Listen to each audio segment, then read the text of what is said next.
चॅनलवरती आपल्या सर्वांचं स्वागत। आपण पाहत आहात बिग टीव्ही मराठी। मी तृप्ती कदम। पाहूया आजच्या ठळक घडामोडी। उमदी तालुका जत येथील विकास माळकरी टकले याचा खून प्रकरणी तपासाची मागणी। संशयितांवर 7 दिवसात कारवाई न झाल्यास आमरण उपोषणाचा इशारा।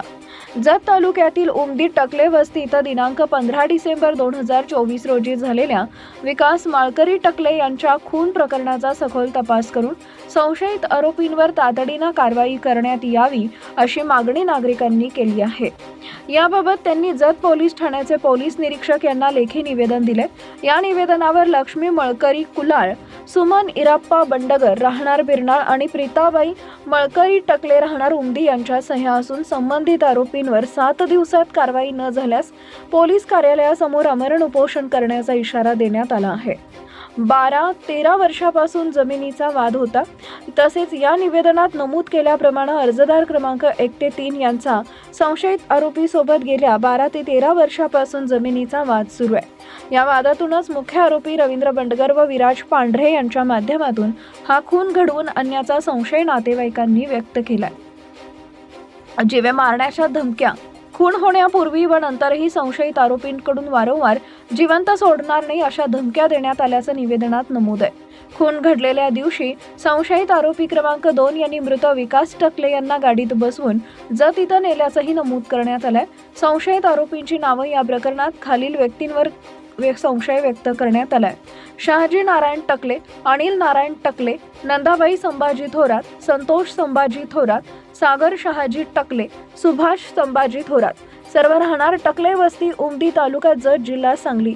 महिलांच्या सुरक्षिततेचा प्रश्न निवेदनात पुढे नमूद करण्यात आलाय की संशयित आरोपींकडून महिलांनाही धमकावले जात असून त्यामुळे अर्जदार महिलांच्या जीवितास धोका निर्माण झाला आहे अशी गंभीर चिंता व्यक्त करण्यात आली आहे। वरिष्ठ अधिकाऱ्यांना माहिती या निवेदनाची प्रत पोलीस अधीक्षक सांगली, जत उपविभागीय पोलीस अधिकारी जत तसेच तहसीलदार जत यांना माहितीसाठी व पुढील कारवाईसाठी पाठवण्यात आली आहे। दरम्यान या प्रकरणात पोलीस प्रशासन कोणती भूमिका घेते याकडे संपूर्ण जत तालुक्याचे लक्ष लागले असून वेळेत कारवाई न झाल्यास आंदोलन तीव्र होण्याची शक्यता व्यक्त करण्यात आली आहे।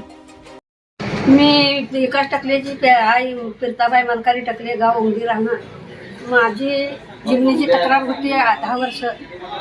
जिमनीच्या तक्रारीसाठी विकास मलकारी टकलेच्या मुलाला जिमनीच्या तक्रारीसाठी सुपारी देऊन मर्डर झालेला आहे। सुपारी देऊन खून केलेला आहे। तर माझे दारूसाठी झालं नाही, दारूसाठी झाला नाही, दारू निमित्त लावलेला आहे। जिमनीच्या वादातून झाले। शहाजी नारायण टकले, अनिल नारायण टकले, नंदाबाई संभाजी थोरात, संत्या संभाजी थोरात, सुभाष संभाजी थोरात आणि सुपारी देऊन नंदाबाई संभाजी थोरात समधी भानगड हे केल्या। इथं आई समधी फोन घेऊन हिनं समधी भानगड करून ही गुंडगिरी घालून सुपारी देऊन विकास मलकारी टकल्याला जत्रा बघून आले कॉर्नरला चालवता 6 वाजता ही समध्याने वेडा टाकून मर्डर केलाय। माझी दखल घ्यावं। 7 दिवसात ही समधी लोक आणून अटक केली तर बरं, तर मी 8 तारखेला अमृत उपोषण करणार आहे। आत्महत्या बी करून घेणार आहे।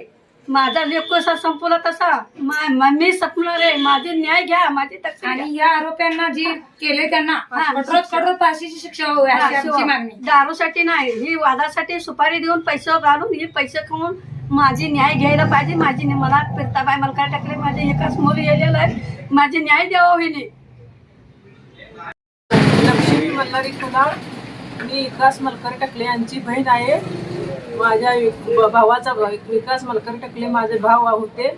ते त्यांचा 8 तारखेला मर्डर 18 तारखेला मर्डर केलेला आहे आणि त्यांचा मर्डर ही दारूसाठी झालेला नसून जिमनीच्या वादावरून झालेला आहे।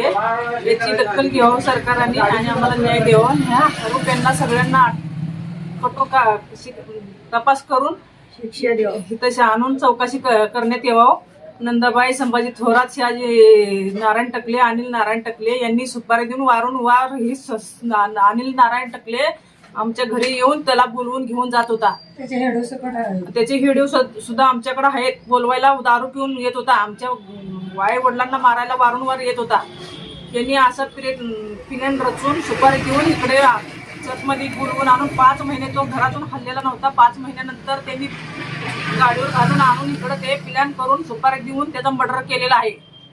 याला आम्हाला हे दखल घ्यावं आमची सरकारने आणि आम्हाला न्याय द्यावा, नाहीतर आम्ही उपोषण करणार आहे. अमर उपोषण इथं प्रांत कार्यालयामध्ये 8 तारखेला.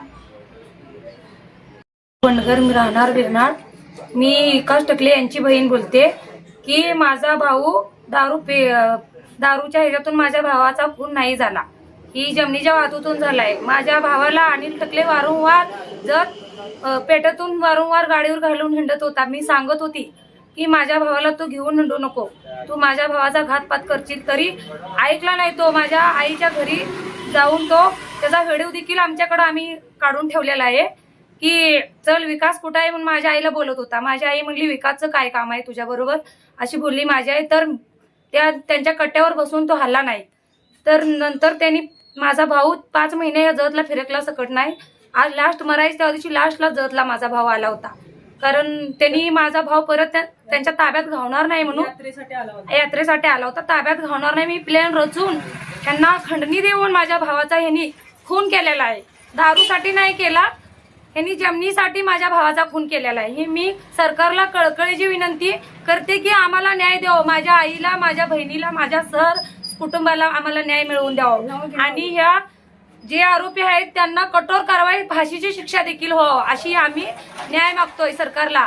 नाहीतर 8 जानेवारीला आम्ही अमर उपोषण करणार आहे. कारण पोलीस स्टेशन पुढं ही कळकळीची विनंती आहे, कारण कठोरात कठोर कारवाई करावं. आणि हे जे आरोपी आहेत ह्याच्या आरोप्यांचे जबाब फेटाळले देखील आहे. आरोपी यातला अनिल टकलेंनी कबुली दिली होती. आम्ही त्यांच्या शेतात आम्ही गेल्यावर नागडं करून मारलं होतं, म्हणून ह्याला आम्ही नागडं करून संपवले, म्हणून त्यांनी कबुली देखील दिली होती पोलीस स्टेशनला. त्याच्या कबुलीवर अजून आरोपी सकट आणलं होतं. ते सगळं हे आरोपी सिद्ध आहेत. आणि ह्या आरोपींनी त्यांना खंडणी देऊन माझ्या भावाचा खून केलेला आहे. दारूचं ही खोटा आरोप सगळं दिलेलं आहे. माझ्या भावाला सगळ्या गाडीवर जिथं तिथे ह्या आरोपींनी गाडीवर घातलेलं दिसतंय. सगळं फुटेज तपासले तर आम्ही फुटेज मध्ये बघितलंय. सगळं जिथं तिथं मध्येच बसवलंय. तिथं सगळं 3 येडं काढले तर तिन्ही पण मध्ये. माझा भाऊ रोडवरने चालला तरी पण त्यांनी दाबून मध्ये बसवलेला आहे. कारण का दारूसाठी असं एवढं कोण घर जाळून घेऊ शकतंय का? 100 रुपयासाठी कोण जीव घेते का कुठं आजकाल? कपडी का काढली? तुम्हाला दारू पाहिजे होती ना, कपडी का त्याची काढली तुम्ही? तुम्हाला माझ्या भावाचा काय गुन्हा दाखवून द्या, नाहीतर गुन्हा जर केला असला तर माझ्या भावाला तुम्ही इथं पोलीस स्टेशनच्या ताब्यात द्यायचं होतं. तुम्ही जीव का मारलं? कशा पाय मारलं? दारू प्यायची होती ना तुम्हाला, तुमच्याजवळ पैसे नव्हते तर त्याच्याकडे का गेला तुम्ही?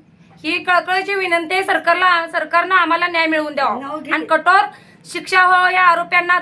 आणि ते बाकीचे जे आहेत ते त्यांना सकट इथं आणून त्यांची चौकशी कसून व्हावं आणि आम्हाला न्याय मिळवून द्यावं. त्यांना फाशीची शिक्षा हो अशी आम्हाला कळकळीची विनंती मागतोय आम्ही सरकारला.